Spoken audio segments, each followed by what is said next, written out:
سلامونه نیک هیلې مې ومنئ ګرانو دوستانو په دې هیله چې روغ او جوړ به اوسئ راته او د صحت جامې به مو پر تن وي. دوستان یو ځل بیا زه احمد زیار د ټیکنیکل احمد زیا یوټیوب چینل له طرفه ستاسې په درنه حضور کې له یوې نوې او خوندورې ویډیو سره حاضر شوی یم. په دې هیله چې ویډیو راسره تر پایه وګورئ او ګټه ترې واخلئ. دوستانو زمونږ نننۍ ویډیو په دې اړه ده چې څنګه کولی شو خپل واتساپ له هیک څخه وساتو او له هیکرانو څخه یې وساتو، خوندي وساتو، ځکه چې نن سبا کې زمونږ واتساپ کې ډېر معلومات وي، له یو بل سره مو شخصي خبرې کړې وي او خپل عکسونه مو پکې ثبت کړي وي، همدارنګه نور معلومات یعنې نوره ډیټا هم پکې مونږ ثبت کړي وي. نو اوس مهال په نن سبا وخت کې دغه واتساپ مونږ ته ډېر ضروري دی او ډېر اړین دی چې باید هیک نشي او د چا لاس ته ور نه وړل شي. دوستانو په دغه ویډیو کې زه تاسو ته طریقه درښیم چې څنګه کولی شو دغه له هیک څخه وساتو. یعنې که چېرته تاسو اوس د دغه واتساپ نمبر او پاسورډ هم د هیکر پلار ته ورکړئ نو هغه نشي توانېدلی چې ستاسې واتساپ هیک کړي. نو یو سټینګ دی په واتساپ کې، دغه سټینګ باید تاسې حتمن وکړئ. هر څوک چې واتساپ لري نو دغه سټینګ باید حتمن په خپل موبایل کې وکړي او خپل واتساپ له هیکرانو څخه وساتي. دوستانو زه اوس ډیټا آن کوم. کله مې چې ډیټا آن کړه نو تاسې به راشئ واتساپ ته. واتساپ ته چې کله راغلی دوستانو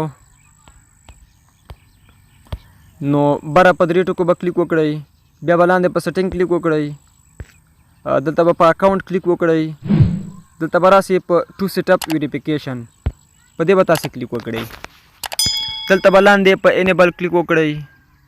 د انیبل وروسته به تاسې له ځانه یو څه کوډ ورکړئ.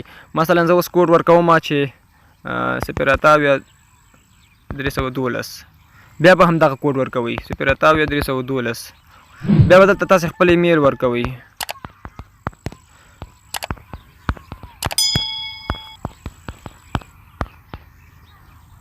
کله مو چې ملګرو ایمیل ورکړ بیا به لاندې په نیکسټ کلیک وکړئ، بیا به ایمیل ورکړئ. زه اوس بیک کېږم، دغه ایمیل کاپي کوم.